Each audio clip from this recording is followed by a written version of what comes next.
Welcome to a new episode of the Anubhav Sapra Show, a show where you bond over food, people, culture, travel and stories. आज हमारे साथ में एक ऐसे मेहमान हैं जिनके इंस्टाग्राम प्रोफाइल पे आप जाएं तो जो इनके प्रोफाइल पे लिखा हुआ है वो है wide eyed traveller, photographer, writer, books editor, voice artist, speaker, lover of life, many things to many people. आज हमारे साथ में गणेश वंचीस्वरन जी हैं, जिनसे हम बातचीत करने वाले हैं कई चीज़ों के बारे में। पहले हम उनके बारे में जानेंगे, फिर उसके बाद हम लोग कर्नाटका के खान पान के बारे में बातचीत करेंगे, फिर बैंगलोर के खाने के बारे में बातचीत करेंगे और किस तरह से बैंगलोर का खाना पिछले कुछ सालों में बदला है उसके बारे में भी बातचीत करेंगे। और फिर सर से कुछ रिकमेंडेशंस, अगर आप अगर वहाँ का फूड एक्सप्लोर करना चाहते हैं तो सर से कुछ रिकमेंडेशंस भी मांगेंगे। तो welcome Ganesh sir. Thank you very much. बहुत बहुत शुक्रिया। एंड मैं यहाँ पे आपके शो में आपने मुझे इनवाइट किया, इसके लिए बहुत शुक्रगुजार हूँ। Thank you very much. I must also add कि आपका जो दिल्ली फूड वॉक्स का जो काम है, जो आपके वीडियोस हैं, और जिस तरीके से कुछ सालों से आप दिल्ली के कोने कोने जाके चप्पा चप्पा जाके जो डिस्कवर करते हैं कि छोटी छोटी जगह हैं जहाँ पे खाना बहुत बढ़िया बनता है। एंड दिल्ली के signature foods, beyond the hype foods, जिनके बारे में हम शायद उतना ज्यादा सुनते नहीं है, जानते नहीं है, इसकी खोज में आप हमेशा रहते हो और ये मुझे बहुत अच्छा लगता है। जी शुक्रिया सर, शुक्रिया। तो सर अपनी बातचीत को हम लोग आगे बढ़ाते हैं और पहले हम लोग जानना चाहे थे, जैसे आपने शुरुआत में कहा कि आपके प्रोफाइल में काफी चीजें हैं, मतलब जी आप ट्रैवलर भी हैं और मैं आपके प्रोफाइल को देख रहा था आपसे बातचीत करने से पहले, जी। जो आपसे जुड़ने से पहले, कि आप धनौल्टी भी गए हुए हैं, आप हाँ जी। मतलब हिल्स पे भी गए हैं, डाउन साउथ भी आप पुडुचेरी में हैं, कभी आप चेन्नई में हैं, कभी आप बैंगलोर में। तो आप एक तरह से मतलब जो हम कहते हैं ना कि घुमक्कड़, कि जी आपको घूमने का शौक है। और उसके बाद फिर तो अपने इंटरेस्ट के बारे में बताएं और अपने बारे में बताएं। हाँ, श्योर। आपने बोला घुमक्कड़, एब्सोल्युटली सही बात है। मैं अपने आप को एक खानाबदोश मानता हूँ। जो आई थिंक काफी पहले से, जैसे बचपन से आई थिंक ये आदत थी मुझ में। मेरे मम्मी पापा की वजह से शायद, बिकॉज उसी टाइम से हम काफी ज्यादा ट्रैवल करते थे, वेकेशंस में जाते थे हम लोग, समर वेकेशंस में ज्यादातर। बट स्टिल आई थिंक वो पैशन, वो लव जो था, वो शायद उस टाइम से है मुझ में। तो उसके जरिए जब से मैंने होश संभाला है, जैसे कॉलेज टाइम से, या when I became an adult, तब से मेरा अकेला हो या दोस्तों के साथ हो या किसी के साथ हो, यूजुअली दोस्तों के साथ ही ज्यादातर होता था उस टाइम। एंड देन कभी कभी अकेले सोलो ट्रिप्स वगैरह वगैरह। Then when I got married, उसके बाद वाइफ के साथ, because wife is also a passionate traveller. हम लोगों को travelling, trekking, specially nature related spaces जो हैं वो बहुत पसंद है। तो मेरा जो ट्रैवल है, मोस्टली आप देखोगे तो I am pulled towards culture, culturally rich places. उसी तरह नेचर और नेचर से संबंधित जो जुड़ी हुई चीजें हैं, इसी वजह से पहाड़ जाता हूँ। समंदर भी बहुत अच्छे लगते हैं, ट्रैकिंग बहुत अच्छा लगता है। तो जहाँ वातावरण थोड़ा शांत हो और जहाँ हम नेचर के साथ कम्यून कर सके, वैसी वाली जो ट्रिप है और वैसी वाली जो जगह है, वो मेरे दिल के सबसे करीब है। सो culture, food, nature, I think मेरे जो ट्रैवल थीम्स हैं प्रिडोमिनेटली यही है, ये तीन है। आप सर ओरिजिनली कहाँ से हैं, कौन से स्टेट से हैं? आप गेस करोगे प्लीज, एक आध गेस मारो ना। हाँ, मतलब आप इतने शुद्ध हिंदी बोल रहे हैं, मुझे मतलब वो अब डाउट हो रहा है कि आप मतलब साउथ इंडियन लग तो रहा है, लेकिन मतलब नहीं गेस कर रहा। बातों से नहीं, लेकिन बातचीत से नहीं जी ना। जी जी हाँ, इसलिए कहा मैंने कि मैं खाना बदोश हूँ। मतलब खाना बदोश कहाँ का होता है, हर कहीं का होता है वो। जी जी। मैं एक्चुअली केरल में पैदा हुआ था। I was born in Kerala. हाँ। हाँ, बट वहां पे of course I was born there. फिर मैंने शायद 4 साल गुजारे वहां केरला में, कॉलेज के टाइम पे। मेरे डैड जो थे वो बैंक में हैं, मतलब थे, अभी तो रिटायर्ड हैं, तो he was working in bank. उसकी वजह से थोड़ा बहुत यहाँ वहाँ घूमना पड़ा उनके साथ। 2-2 साल में, 3-3 साल में उनका ट्रांसफर होता था। बट नॉर्थ इंडिया में एक्चुअली कभी रहा नहीं। आई गेस कई लोगों ने मुझे पूछा है, मैंने खुद सोचा है इसके बारे में। आई थिंक लैंग्वेजेस का शौक है बस, चाहे कोई भी भाषा हो। अभी मैं देखिए बैंगलोर में रहता हूँ, तो मैं 1 आध साल में मैंने कन्नड़ सीख ली। तो कन्नड़ा जो लैंग्वेज है यहाँ का, लिख तो नहीं पाता हूँ लेकिन बोल पाता हूँ। मलयालम जानता हूँ, तमिल जानता हूँ, which is my mother tongue, अंग्रेजी, हिंदी, हल्की फुल्की पंजाबी भी समझ लेता हूँ, तो हम्म, आई थिंक जनरली वो एक इंटरेस्ट है बस। जी जी। और सर आपका आपने एक किताब भी लिखी है, इसका नाम है the under as CEOs, that's right. और आप वॉइस आर्टिस्ट भी हैं। मतलब इतनी सारी चीजें साथ साथ कैसे कर लेते हैं? मतलब लिखने का भी शौक है, लिखने में भी अलग अलग थीम्स पे। जी आपके जी। इंस्टाग्राम देखा, आपने अपने म्यूजिशियंस हाँ लक्ष्मीकांत जी। लक्ष्मीकांत प्यारेलाल उनके बारे में भी लिखा है। जी तो जी। ये सब इंटरेस्ट, इतना डाइवर्स इंटरेस्ट कैसे आया? यार आई डोंट नो, मतलब इसका कोई साइंटिफिक आंसर नहीं है मेरे पास, मैंने काफी सोचा है, बट उसके बाद मैं समझ गया कि एक पॉइंट के बाद फिर सोचना भी कोई फायदा नहीं है। Scientific answer like I said no, ऐसा कुछ नहीं है। तो but one thing I realise ऐसा है कि मैं अपने जो क्रिएटिव परसूट्स हैं और मेरे जो इरादे हैं, जो डिजायर्स हैं, जो जो चीजें मुझे अच्छी लगती हैं, मैं आई रियलाइज्ड एक पैटर्न है कि मैं उनके पीछे पीछे पीछे पीछे चलता जा रहा हूँ, राइट। तो मैंने कभी अपने आप को कंट्रोल नहीं किया कि भैया सिर्फ प्रोफेशनली भी ले लो या जैसे भी ले लो, एक आध चीज ही करनी है या एक चीज ही करनी है, दो चीज करनी है। लोग हैरान हो जाते हैं और कहते हैं कि स्पेशलाइज करना चाहिए, राइट। तो जी स्पेशलाइजेशन जी इज, जी। सब लोग कहते हैं। तो मैं अक्सर सोचता हूँ कि मैं स्पेशलाइज करता हूँ, लेकिन यार काफी सारी चीजों में स्पेशलाइज करता हूँ। तो मैं I am a specialist generalist, specialist भी हूँ, जनरलिस्ट भी हूँ। तो I think there are shades of a generalist. तो आई हैव रियलाइज्ड कि मैं अपने जो क्रिएटिव आइडियाज हैं टाइम टू टाइम जो आते हैं, और मेरे जो पैशंस हैं, जो डिजायर्स हैं, लाइक आई सेड, उनके पीछे ही जाते रह रहा हूँ मैं। I am just exploring my, pushing my found, ये बाउंड्रीज जो बोलते हैं ना, क्रिएटिव फ्रंटियर्स, उनको मैं हमेशा पुश करते जा रहा हूँ। तो देखिए, मैं एक सीक्वेंस बताता हूँ आपको। पहले पहले मेरा जो प्रोफेशन था, professional life, that started with advertising. जैसे कॉलेज मैंने खत्म की, तो उसके बाद मैंने एडवर्टाइजिंग एजेंसी ज्वाइन की, क्योंकि तब मुझे दिलचस्पी थी, इंटरेस्ट था, शौक था, अभी भी है।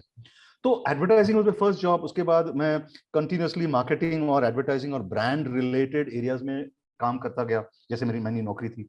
उसके बाद मैं निकल गया, because I said I want to work for myself, और भी काफी सारी चीजें करनी है। I don't want to be controlled, किसी भी ऑर्गेनाइजेशन में अगर किसी और के साथ काम करोगे तो यू आर स्लॉटेड, राइट। आपके अपॉर्चुनिटीज और पोटेंशियल बहुत लिमिटेड हो जाते हैं, राइट।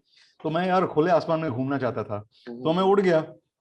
उड़ते उड़ते उड़ते मेरी किताब जो आपने जिक्र की, अच्छी, that's a turning point in my life, that came at a time when I was fed up with the corporate life and I had decided to move on and quit and become an entrepreneur. तो उसके बाद मैंने किताब लिखी, वो किताब निकली, बहुत अच्छा रिस्पांस मिला, बहुत हार्ट वार्मिंग रिस्पांस मिला। एंड तब मुझे लगा कि भैया, this is the time to keep striking out and doing other things that I want to do, जो मेरे मन में काफी सारे दिनों सालों से था, और लेकिन मैंने उनको शायद दबा के रखा था। तो मैंने सोचा उसके बाद मैं लिखूंगा, प्रोफेशनली लिखूंगा, क्योंकि काफी सारी चीजें हैं जिनके बारे में लिखना है यार। इतनी सारी चीजें हैं लाइफ में, इंपॉर्टेंट चीजें, and I want to take those stories to the public. So I started writing as a journalist. फिर लिखते लिखते मैं कंपनीज के लिए कंटेंट राइटिंग लिखना शुरू किया, right. So I right content for companies. उसके बाद मैंने सोचा यार, आई हैव अनदर टैलेंट और गिफ्ट और व्हाटएवर गॉड गिवन, कि I also am a good editor. So I believe that if you are a good writer, in order to be a good writer, किसी भी भाषा में, you also need to be a good editor. क्योंकि editing के जो nuances हैं, structure हैं, तौर तरीके होते हैं, ग्रामर होता है, राइट, हर चीज का एक लिहाजा होता है। तो वो सब मन में नजर रखते हुए अगर तुम लिखोगे, तभी आप अच्छा राइटर बन पाओगे, राइट। ऐसा नहीं कि मैंने कुछ भी लिख दिया तो यार वो राइटिंग हो गई, ऐसा हो ही नहीं सकता। तो writing and editing go hand in hand, I realise that, and I moved professionally into editing also. So from that time on, मैं लोगों को, मतलब उनकी किताबें लेता हूँ, उनको एडिट करता हूँ, पब्लिशिंग के लिए मैं तैयार करता हूँ, उनको मैं गाइडेंस भी देता हूँ कि भैया इसको कैसे पब्लिश किया जाता है, right. Everyone wants their book to come out in their best form. तो ये सारी चीजें। उसके बाद वॉइस ओवर। सो मेरा जो है अनुभव, it is about self expression. This I realized after a few years कि I am a catalyst for other people's self expression. Sir इतनी सारी चीजें, अभी आपसे सिर्फ आपके बारे में इतना जाना है, अब लग रहा है मुझे कि मैं किस बारे में आपसे बातचीत करूं।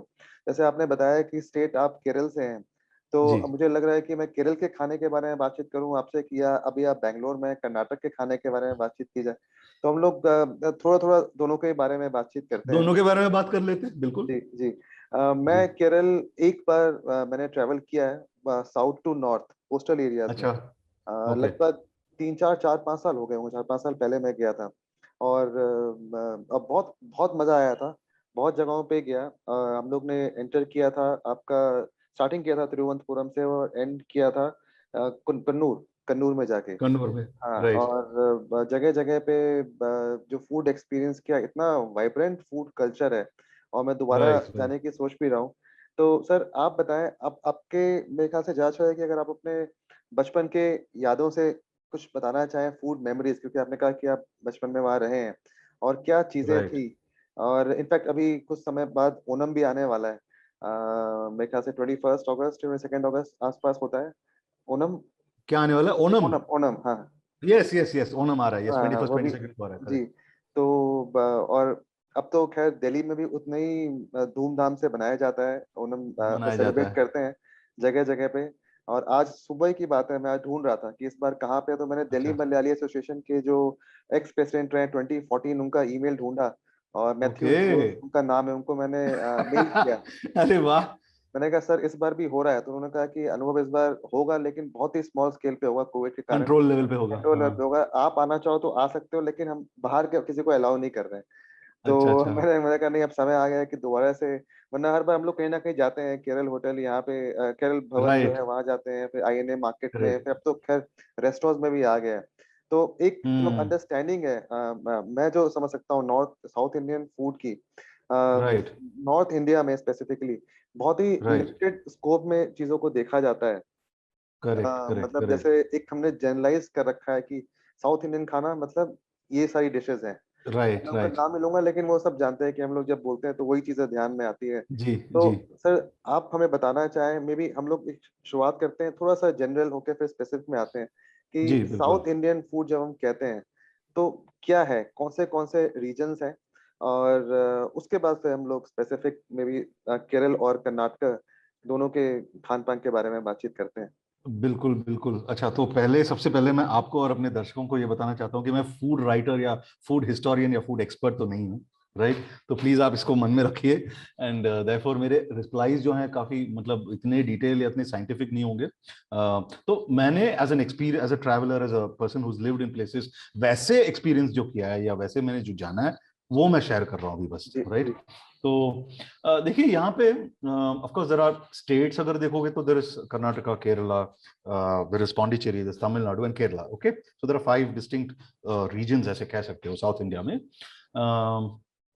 And each one of them, अब जैसे इंडिया में अब जहां कहीं भी जाओगे आप देखोगे कि within 100-150 kilometres the food, you know, there is some variation और the other that comes in, you know, very beautiful variation in recipes हो या नए नए डिश भी आ जाते हैं। तो one can't really, even with in these states, 5 state में अगर एक कोई भी एक स्टेट ले लो, तो I can't give you an answer saying इसका ये क्विजिन होगा, उसका वो क्विजिन होगा। सो cuisines really change, and there is so much richness, ethnic richness in our culinary landscape. लेकिन ऐसा है कि most of these states we eat rice a lot, as in people who live here eat rice a lot. And there are regional variations, जैसे कर्नाटका में there is a thing called ragi mudde, alright, ragi balls, mudde is balls.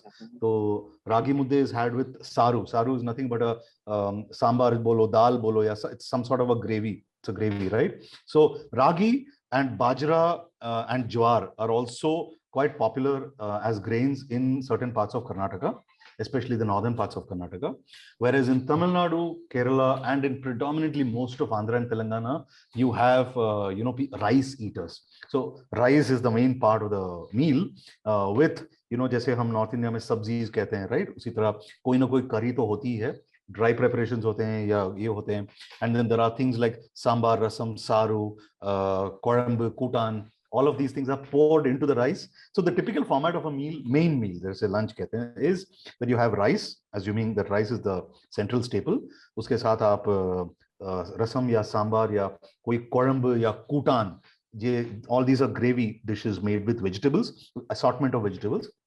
This is poured into the rice, it's mixed, and then that is eaten with several dry vegetable preparations, all right? And then उसके साथ साथ of course condiments हैं, अचार हैं, ये सब हैं. यहाँ के local अचार काफी सारे हैं. I think mangoes, lemons, ये सारे varieties, इसके varieties जो हैं वो काफी popular हैं in terms of अचार here, right? So that's the lunch वाला scene. And breakfast के लिए of course you might know quite a few of these dishes, but there is beyond the dosa, idli, vada, you would have heard and seen that in Delhi also. Then in Tamil Nadu you have कोरकटाई, कोरकटाई are dumplings, rice dumplings, जैसे oval shape के, अंडा ले लो, एक अंडे का shape का होगा, right? But those are seasoned dumplings made of rice flour, all right? And that's had with chutney. You have pongal, you have sevai. Sevai is nothing but वो जैसे हिंदी में सेवैयां बोलते हैं, वो लंबे लंबे strands होते हैं, like vermicelli, but the shorter form of that. तो वो सेवई along with chutney, different kinds of chutneys. We have pudina chutney, या tomato chutney, peanut ki chutney, coconut chutney, coriander chutney. So different parts of South India, you'll find some combination of sambar and chutneys for breakfast. All right. And so, like I said, these are some of the breakfast dishes. Then in Kerala, when you go to Kerala and speak of breakfast, you have appam. Appam is like dosa, जैसे आपने dosa देखा होगा, but slightly fluffier and softer. So appam, kadala curry, ऐसे कई सारी चीजें हैं in fact.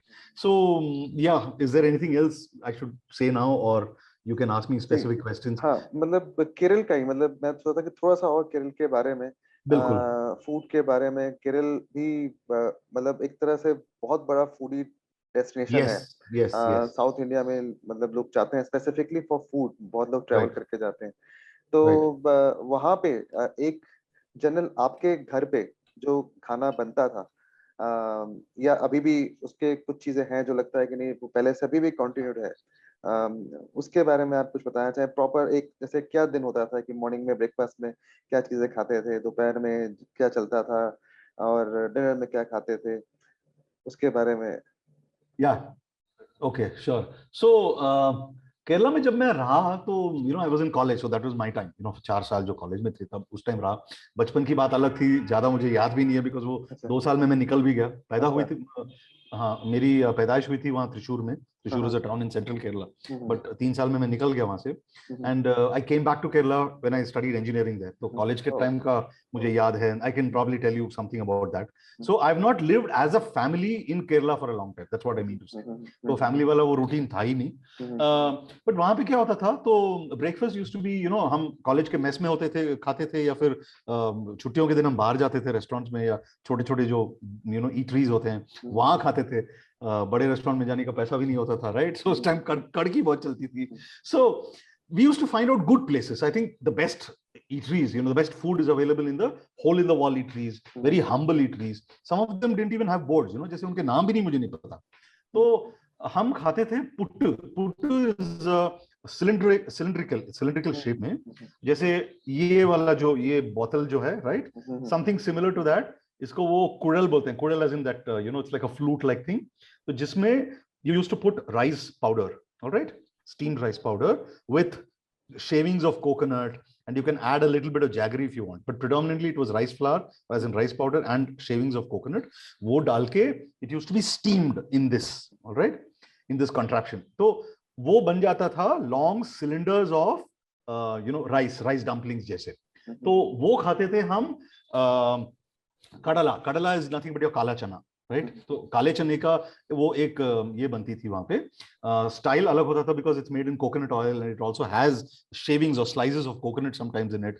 And the masala used to be very very home grown simple masala. So it's predominantly just pepper, ground pepper, and a little bit of chilies, green chilies. That's all in terms of the masala. So the flavor used to be very different, and you used to have that with the puttu.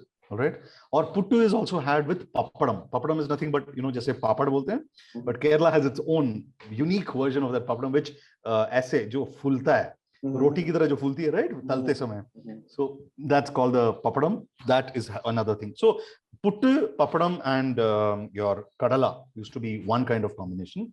Otherwise, there used to be the dosa, idli, vadas of the world. वो तो थे ही. Then there is the appam.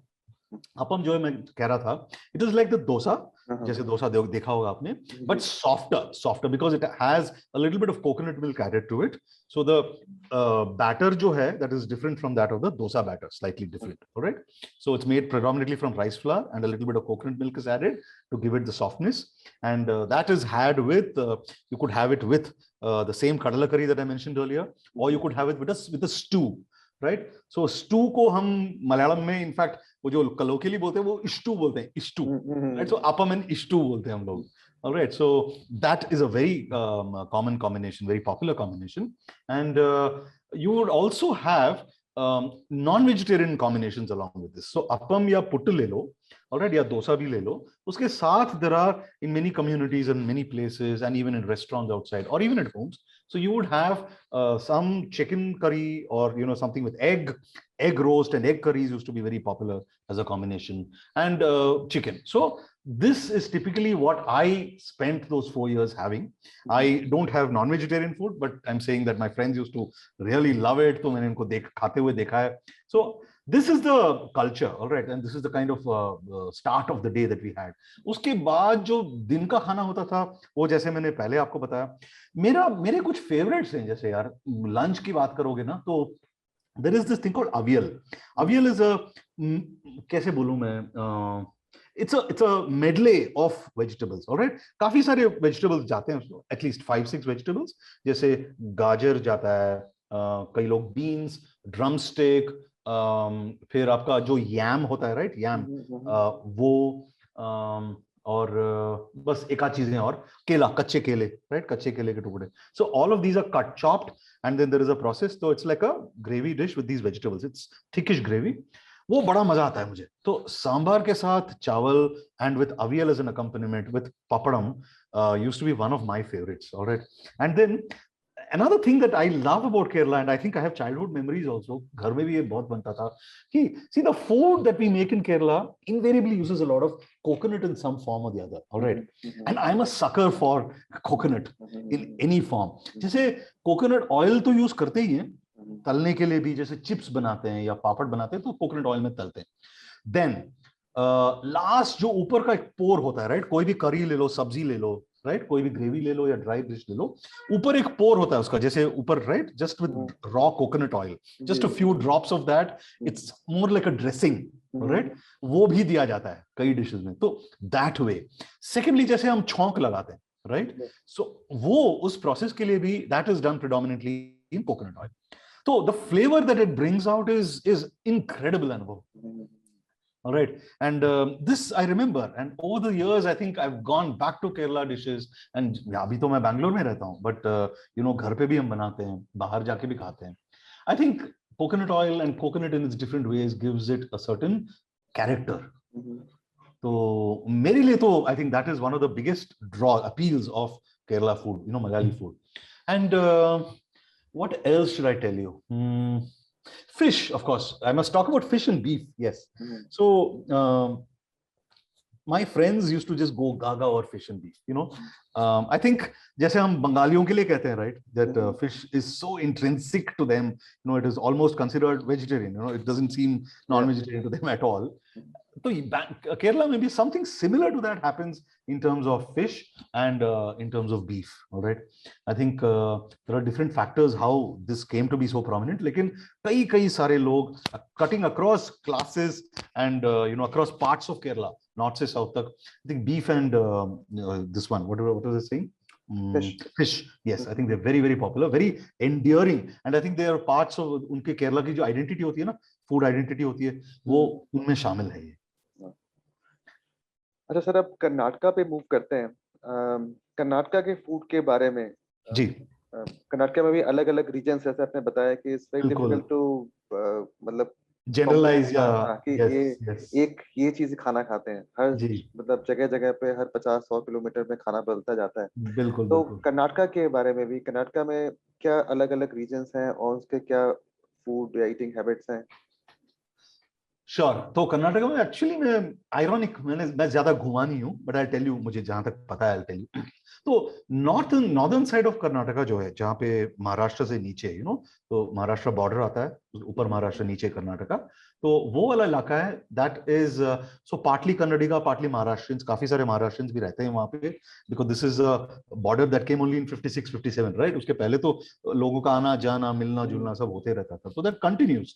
सो जैसे बेलगांव हुआ, Belgaum, Raichur, you have Hubli, Dharwad, Hospet, all these are areas in that part which have a distinct Maharashtrian influence also.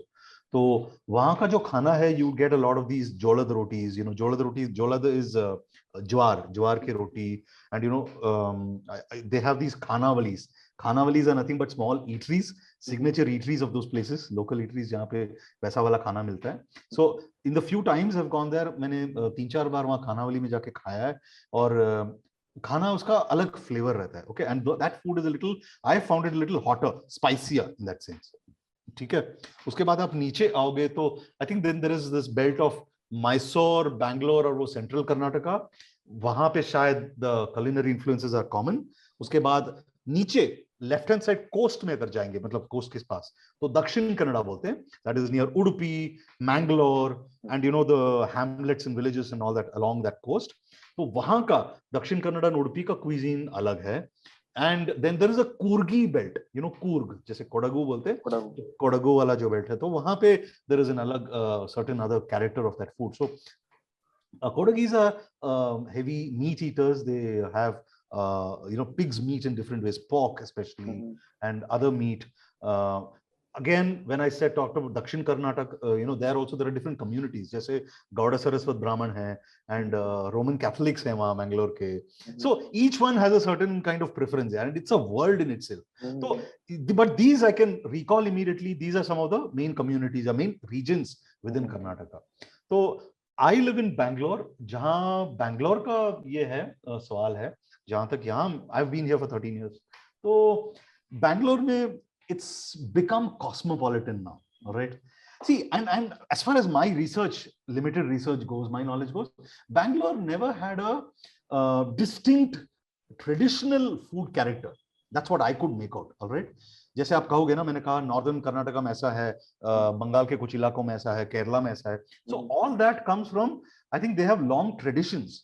लेकिन जहां तक मैंने research किया या लोगों से पूछा, Bangalore doesn't seem to have that. Okay, possibly because Bangalore काफी सालों से काफी कॉस्मोपॉलिटन रहा है. People have come here. यहाँ पे मलयालीज हमेशा 50-60 साल 70 सालों से काफी सारे मलयालीज रहे हैं. तेलुगु वाला पॉपुलेशन काफी हाई है यहाँ पे, काफी ज्यादा है. तमिल स्पीकिंग पॉपुलेशन है, apart from the local native Kannadigas, alright. And in the last 20 years, अभी 2000 से अगर लोगे, सन 2000, तो काफी सारे north Indians and east Indians have also come here because of the IT revolution. So the being the IT hub has changed the complexion of the city. उसके साथ साथ सोशियो कल्चरल complexion भी बदल गया काफी कुछ. Food character has also changed quite a bit. So now I would call Bangalore extremely cosmopolitan, a melting point and melting pot, जहाँ पे आपको I think लगभग इंडिया के सारे मेन इलाके जो होते हैं उनका खाना मिल जाता है, और काफी डिसेंट सा खाना मिल जाता है. नहीं सर, जैसे हम लोग दिल्ली कहते हैं, दिल्ली के मतलब दिल्ली भी एक तरह से कॉस्मोपॉलिटन शहर है. यहाँ भी पूरे इंडिया से लोग आके बसे हैं, और सब जगह खाना मिल जाता है बहुत ही इजीली.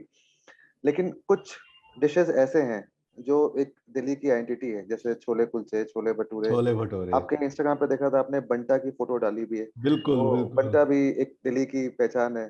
Correct, correct. तो सर वैसे ही बैंगलोर के क्या ऐसी डिशेस हैं जो आप कहेंगे कि इस शहर की आइडेंटिटी है? वो sure, food identity. Definitely got it. Filter coffee for sure. I think I must start with that. Filter coffee, क्योंकि दिन की शुरुआत अक्सर कई लोगों को इससे होती है, राइट? उनकी शुरुआत फिल्टर कॉफी से होती है. तो देयर आर 2-3 रूटीन्स. जैसे आप देखोगे तो घर में भी पिया जाता है, ऑब्वियसली न्यूज़पेपर पढ़ते समय वो पीना एक बहुत स्ट्रॉन्ग रूटीन है, which people have followed over years. Then there is the walk and coffee routine, right? तो काफी सारे लोग बाहर जाते हैं जॉगिंग के लिए या वॉकिंग के लिए, थोड़ा बहुत एक्सरसाइज हो गया, आसपास के पार्क में चले गए, राइट? उसके बाद, और स्पेशली अगर दोस्तों के साथ गए, 2-3 लोग अपने ग्रुप बना के जा रहे हैं या अकेले भी जा रहे हो, तो उसके बाद एक आसपास के नेबरहुड रेस्टोरेंट में जाके कॉफी मारना एक हैबिट हो गया है. तो this is filter coffee which is made with a decoction. तो पाउडर को आप यू नो अच्छे से फिल्टर में डालोगे, it percolates down, it makes that liquid, dark liquid called the decoction. फिर उसको आप दूध में उबलते हुए एकदम हॉट खोलते हुए दूध में डालोगे, and then it is that becomes filter coffee. So it's very different from the coffee that most of the North Indian, East Indian belt has, that is instant coffee. तो इसको हम filter coffee बोलते हैं. तो that is a hallmark of Bangalore. उसके अलावा I think idli and vada, especially इसको ना हम लोग dip vada बोलते हैं या dip idli बोलते हैं. जैसे इसको हम सांबार में डुबो देते हैं. ऑलराइट, तो एक प्लेट में हमने इडली लिया, सांबार, वड़ा लिया, अलग से भी ले सकते हैं, राइट. उसमें हम सांबार, इतना हम उसको भिगो देते हैं सांबार में, एंड फिर उसको खाते हैं. तो यानी कि उसको 1 मिनट रखोगे तो सांबार का जो पूरा स्वाद जो है, जो फ्लेवर है, that kind of drenches the idlis and the vada, because these are porous, right. इसके अंदर घुस जाते हैं वो, राइट, घुल जाते हैं, and then many people love to have that. So this kind of dip is called dip idli and dip vada, and I also love this. That's another characteristic. And another signature dish is the masala dosa. Masala dosa तो यहाँ आके आप बिना खाए जा ही नहीं सकते वापस. And this I can, for idli dosa vada, by and large, I think Tamil Nadu is far superior. I love the way they prepare this. But in terms of masala dosa, I think Bangalore is leagues ahead of even Tamil Nadu in this dish, okay? Because it's brilliant. So क्या होता है, मसाला डोसा के अंदर मसाला होता है, then the dosa is wrapped around it, right? So here most often it is served as a triangle, and ऊपर जो crust है, बाहर का जो डोसा का क्रस्ट है, that's crisp and very often एक particular shade of golden brown. Alright, जो आप घर में 100 times बनाने की कोशिश कर लो भैया, आपको मिलेगी नहीं. Alright, so that shade has to come through, that crispness has to come through. Alright, फिर वो थोड़ा थोड़ा तोड़ के खाओगे. अंदर जो मसाला है, that's also tight and it's not very loose, soggy नहीं है वो काफी tight and काफी dry किस्म का वो एक वो feeling है. एंड तो उसके साथ वो तोड़ के खाने में चटनी और सांबार होता है साइड में, इनके साथ खाने में बड़ा मजा आता है. And I actually love to have it without anything else. कभी चटनी छूता भी नहीं हूँ, तो it's just the dosa and the masala, उसका जो कॉम्बिनेशन है, इट्स अ फ्लेवर बॉम्ब, तो बड़ा मजा आता है. So there is filter coffee, there is the idli vada, specially the dipped idli and vada. फिर ये मसाला डोसा हो गया. फिर हमारा होता है there is something called the kotte kadubu. ये एक्चुअली आया था अपना उडुपी कोस्टल बेल्ट से, but for many years quite a few restaurants have been serving it here in Bangalore. Kotte kadubu is nothing but that it's a, मैंने आपको पुट्टू समझाया पहले, correct? It's like a cylindrical वाला, वैसी सिलिंड्रिकल शेप है, identical, but it is made similar to the idli's taste. It has the idli's taste, but it is made cylindrical and it leaf, that's the speciality. तो उसका एक leaf में उसको wrap करके then it is placed in that container and then closed, उसको ढका जाता है, कुछ टाइम के लिए रखा जाता है, then it gets steamed and it is taken out and eaten. So kotte kadbu is another unique dish here. Then there is something called the shevige baat. Shevige baat is nothing but sevai या सेविया जो बोल रहा था. All right, so shevige baat and khara baat. Khara baat is your क्या बताएं, it's like उपमा, उपीटू. आपने उपमा देखा होगा शायद. That's usually made of semolina, रवा जो होता है ना, रवा सूजी का बना होता है. Yes, and that's served in a plate as a like ऐसे lump में ऐसे दिया जाता है. That's also had with chutney and sambar. So I think these are signature breakfast dishes for Bangalore. And उसके बाद this nati वाला जो flavor है, so nati is the country style, right? That's another thing that a lot of people go for here. Nati is nothing but country style meat. Usually this is mutton or chicken. All right. So nati beef and nati chicken and various dishes based on that. They are very popular. So there are these small eateries here and there throughout the city. And this has become really popular in the last, I think, 5 to 6 years. Mere khayal mein. All right. Because that has a different character, right? Different taste.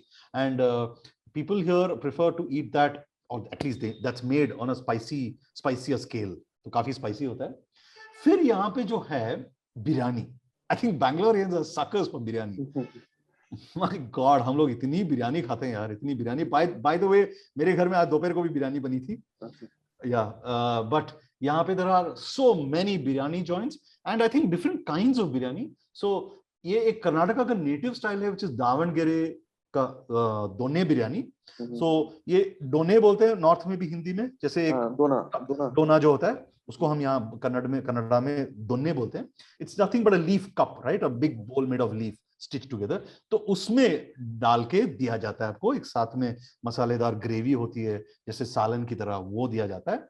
इसमें पुदीना विदीना वगैरह होता है, तो उसका मसाला जो है that's of a different character, alright. So एक दोने बिरयानी एक स्टाइल है।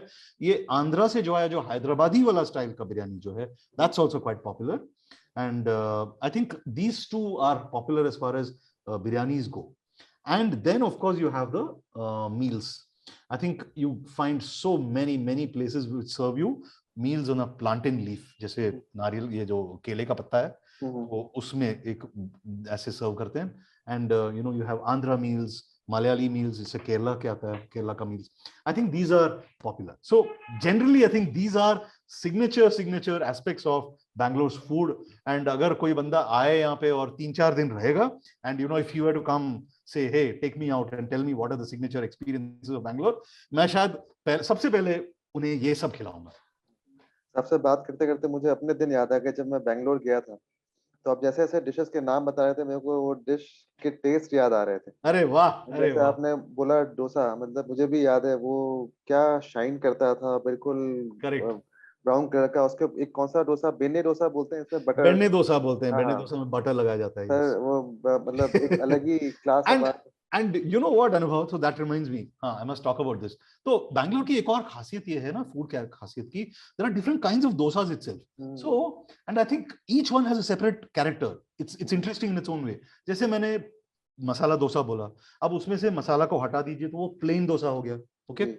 Then you have something called an uttapam. Uttapam is made because the batter is poured thicker. वो तो और थोड़ा मोटा होता है और एकदम नरम होता है। जहां पे डोसा क्रिस्प होता है, उत्तपम नरम होता है। तो यहाँ पे अनियन डोसा या अनियन उत्तपम बोलते हैं, that is thicker and softer. All right.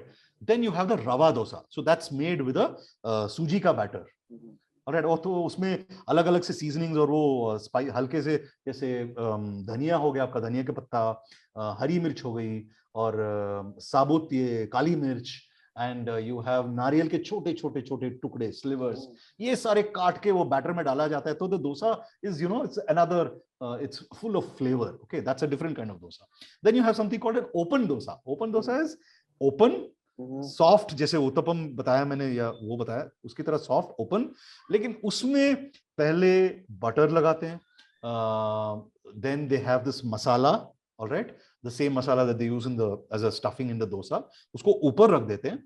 उसके ऊपर इनफैक्ट पोड़ी, जो पोड़ी बोलते हैं, द चिली पाउडर, या कहीं कहीं गन पाउडर बोलते हैं, राइट। तो that is actually spread on that dosa. Then you have this masala placed on it, and then you have a dollop of butter placed on top. Okay, तो इतनी सारी चीजें जाती हैं, and that's called an open masala dosa, right? So the innumerable varieties, I think there will be about 5 to maybe 10 varieties of dosas itself. Yeah, next time when I'm in Bangalore, मैं पक्का एक dosa trail करने वाला हूँ।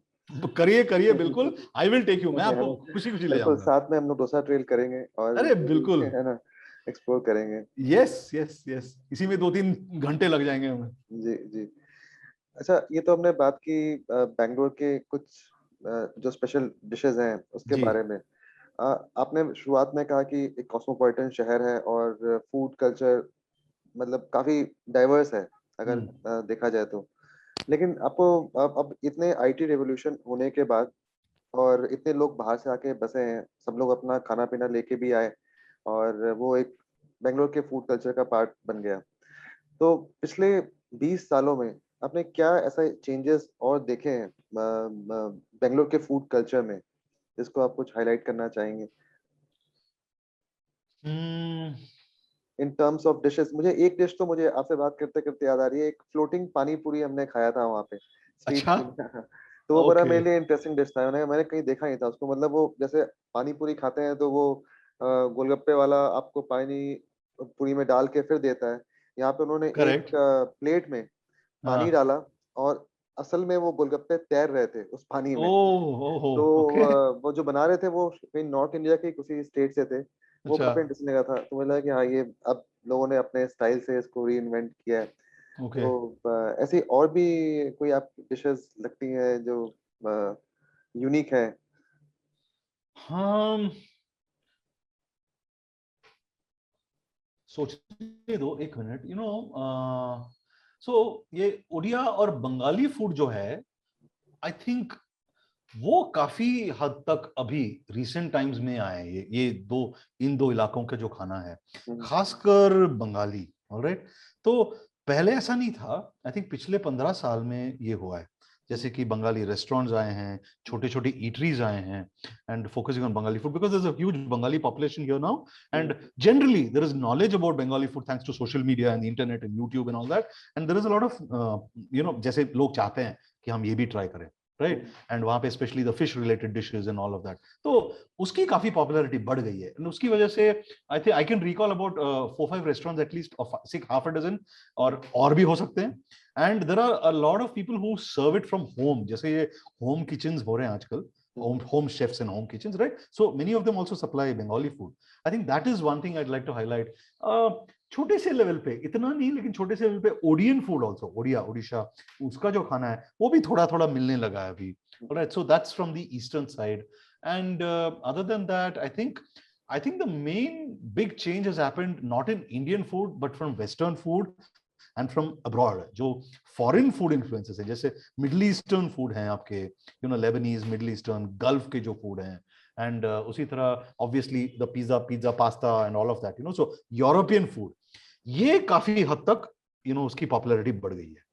And home delivery services तो यहाँ पे यार इंडिया में तो we were one of the first cities to start with all this, इनको एम्ब्रेस करके, इनको यूज करना, जैसे जोमेटो हो, स्विगी हो, या जो भी हो, इनके मॉडल्स काफी पहले आ चुके थे इंडिया, बैंगलोर में। तो ये वाला जो मॉडल है, this is also increased consumption of all this kind of food. The other thing I want to talk about, not so much about a kind of food, but a kind of delivery rather. So they are home kitchens, all right? And ये especially COVID time में तो there has been an explosion of this, but उसके पहले भी ये शुरू हो गया था, all right?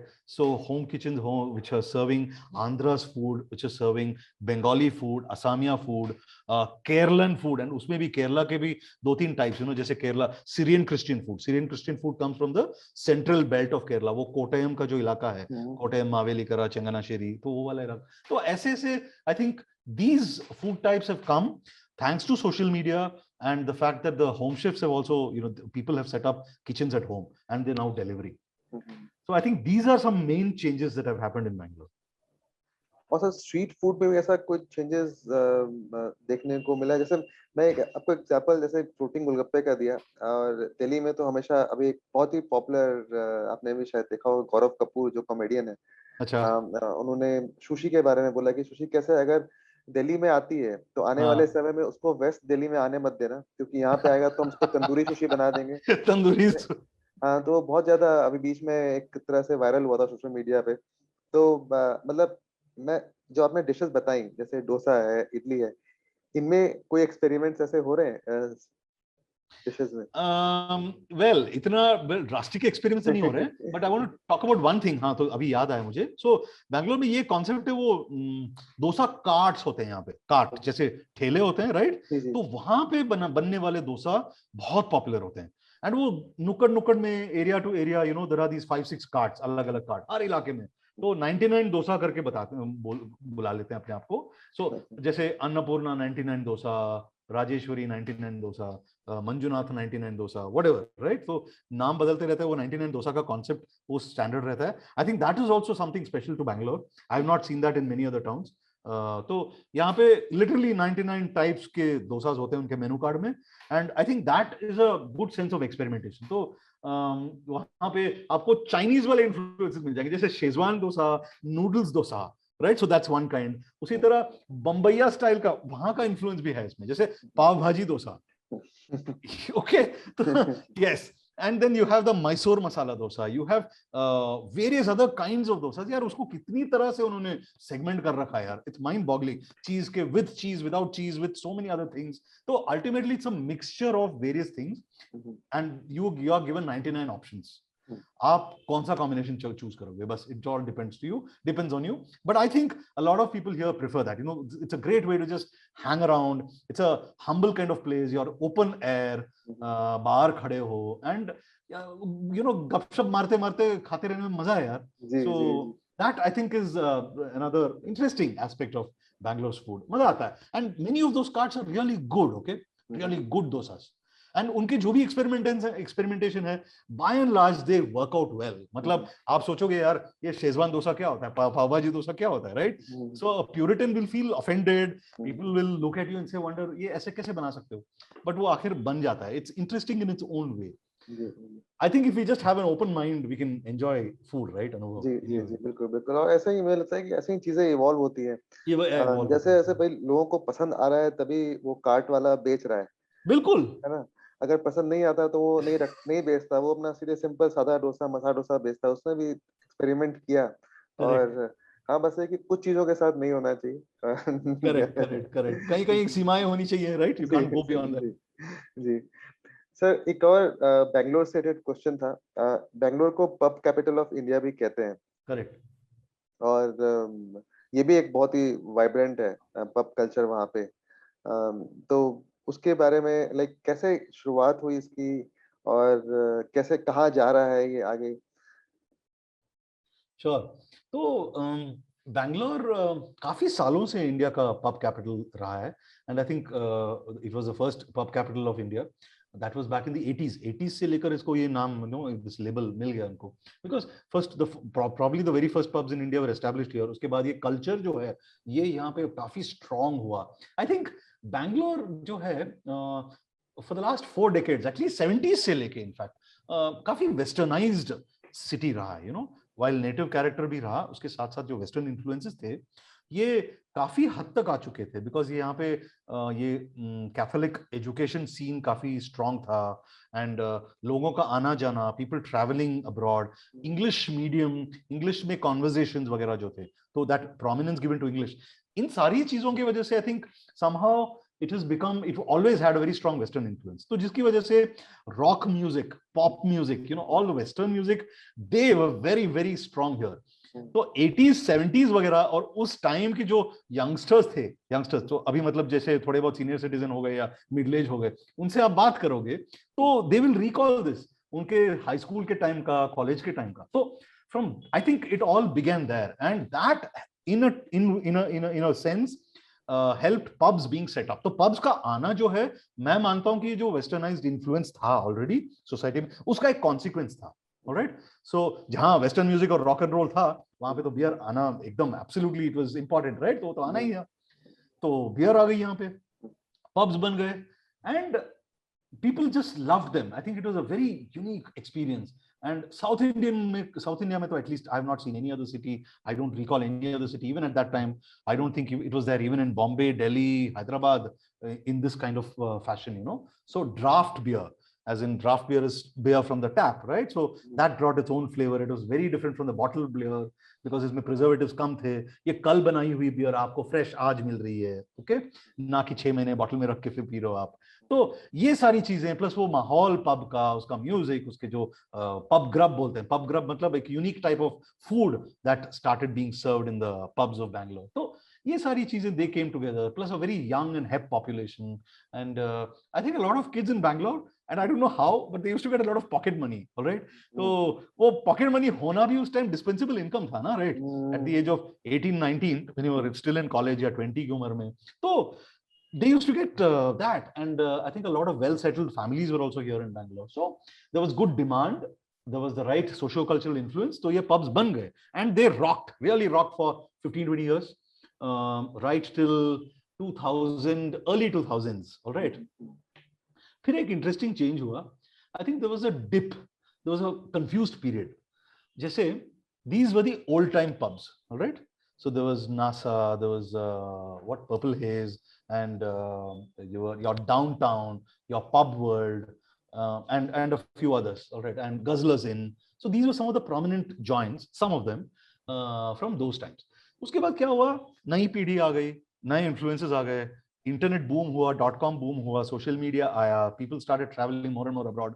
बाहर गए हुए ना गए हुए भी, you knew what is happening abroad, right? So a whole load of new influences came in, जिसकी वजह से इनका जो अपील था थोड़ा थोड़ा घटने लगा, ऑलराइट? एंड उसके बाद काफी सारे वो नई पीढ़ी, जैसे कह रहा हूँ, नए यूथ जो हैं, उनको लगने लगा यार ये काफी शैबी जगह है, they not really sought after, वो एस्पिरेशन चले गया, Then that is what I call some sort of a confused period. It lasted for about, I think, 5 to 10 years, 5 to 8 years maybe, early 2000s से लेके 2011 तक, right? So for about 7-8 years. So many people, I think, switched away from the beers, whereas only the old regulars, real loyalists continued going there. इसके बाद जो आया, craft beer का revolution आया, craft beer, which is beer manufactured at a small scale, 1000 litres 2000 litres के batches में बनाते हैं और लोकली अपने ही प्रीमाइसेस में बना के वहीं पे बेच के सर्व करते हैं कंज्यूमर्स को, alright? So that's the concept of micro brewing. तो माइक्रो ब्रूइंग आया and these don't have additives at all, so it's very fresh and recipes में काफी सारे बदलाव आने लगे, ब्रू मास्टर्स एक्सपेरिमेंट करने लगे. तो ये जो दौर था वो शुरू हुआ 2011 के आसपास. So this craft revolution जब से आया, धीरे धीरे करके गेन मोमेंटम. पहले एक पब आया, फिर 3 पब आया, फिर 4-5 ऐसे करके पब्स भी बढ़ने लगे. People started loving this, and I think this is what brought people back to pubs, and I think it has led to a spurt in beer consumption. And इसमें अभी मजा आ रहा है. Now Bangalore is riding this wave now, the craft beer wave.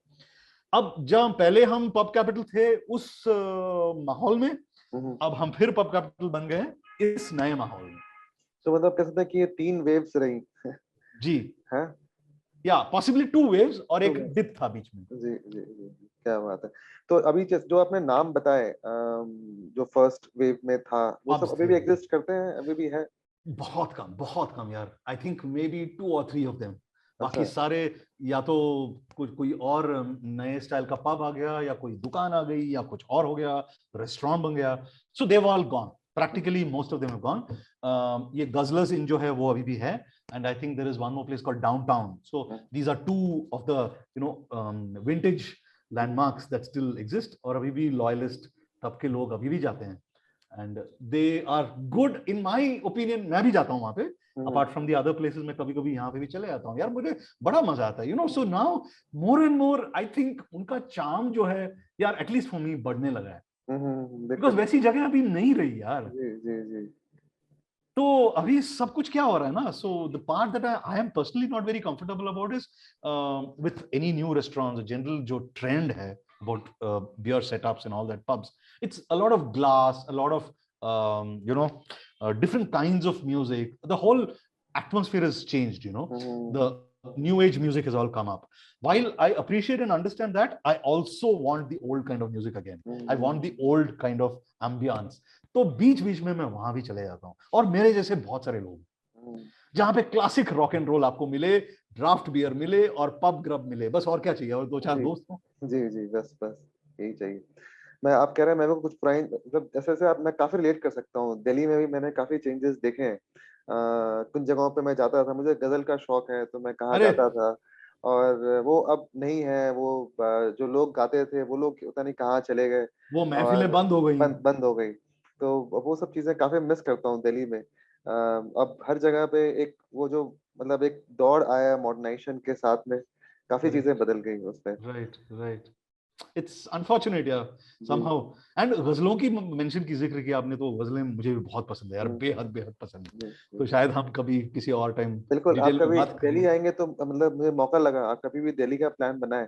पिछली बार आप आए तो शायद मुझे फूड पॉइजनिंग था, तो मैं आपसे मिल नहीं पाया उस समय. हाँ जी, मैं बिहार से ही लौटा था और एक दिन मुझे हॉस्पिटल में रहना पड़ा. तो नेक्स्ट टाइम कभी आप आएंगे तो जरूर, मतलब जो जगहों पे, मतलब अपने कॉलेज डेज में हम लोग जाते थे, उन जगहों पे मैं आपको जरूर ले चलूंगा. आप मुझे वहां ले जाइए. सुपर, बड़ा मजा आएगा.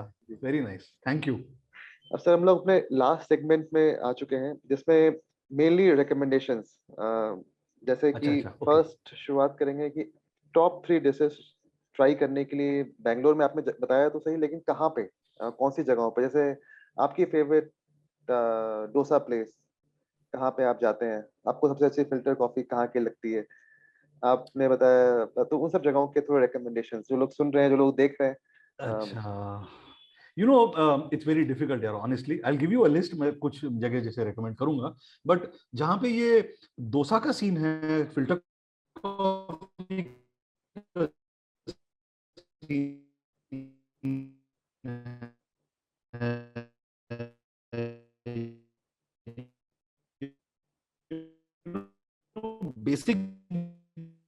बेसिक चीजों, अक्सर लोग कि भाई यहाँ का डोसा ज्यादा अच्छा है, वहाँ का डोसा ज्यादा अच्छा है.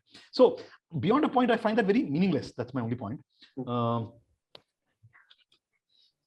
आप जा सकते हो. There is a place called Raghavendra Stores. I love that. Okay, it's one of my favorites. Raghavendra Stores जो है मल्लेश्वरम इलाके में है. मल्लेश्वरम रेलवे स्टेशन है, काफी छोटा रेलवे स्टेशन है. तो रेलवे स्टेशन के एक किनारे, बिल्कुल किनारे में है, right. So that is called Raghavendra stores. तो ये आप गूगल कर सकते हैं, जस्ट से वो Raghavendra stores and next to Malleshwaram railway station, you will get it. No, that's one place जहाँ पे इडली वड़ा और वो शेविगे बात जो बोलते हैं, शेविगे बात सेवियां की तरह. तो that I think those are my 3 favourites from there. Filter coffee भी अच्छी है, of course. Then there is a place called Janardhana hotel, which is in high grounds. एरिया का नाम है हाई ग्राउंड्स, जहाँ पे जनार्दना होटल, काफी पुराना होटल है, I think about 50-60 years old. वहाँ का जो डोसा है, इट्स कॉल्ड सागू मसाला डोसा. जैसे sagu is a different kind of sabzi. It's not made with, जैसे नॉर्मल मसाला डोसा मिलता है वो आलू वाला जो वो होता है, वो वाला नहीं है. This is made with other vegetables also, and that is what is filled inside the dosa. Alright. So sagu masala dosa, बादाम का हलवा और कॉफी वहां पे बहुत अच्छा लगता है मुझे, right. That's Janardhan hotel. And then there is, if you've not come to Bangalore often, you must go to Tindi Bidi. Tindi is food or eating, and Bidi is street, yeah, sadak. All right. So Tindi Bidi जो है, that is nothing but food street, खाओ गली. तो ये बैंगलोर का version है, जहाँ पे ये दुकानें जो हैं वो रोड साइड पे लगी हुई रहती है. कुछ हैं शायद ठेले और कुछ प्रॉपर दुकानें, लेकिन वो छोटे छोटे हैं, सब humble eateries serving pretty good food. वहां पे एक पूरी लाइन है यार. I think it's just very short, maybe about 300 to 400 meters long, totally end to end, right? So whatever you find there, I think you should sample that. वहां पे आपको अलग अलग टाइप के डोसा, ये दावणगेरे के बेन्ने डोसा, वो मिल जाएगा. उसी तरह आपको ये क्या बोलते हैं उसको, कोडबले इज अ काइंड ऑफ मुर्क, जैसे क्रिस्प होता है, ऐसे राउंड गोल करके. That's kodubale, and this is made with dahi, so it's unique. It kind of mixed with dahi and given to you. So wo hai. And then you have chaat wahan pe. Then you also have rava idli and stuff like that. So I think that whole street, Tindi Bidi, is something you can explore.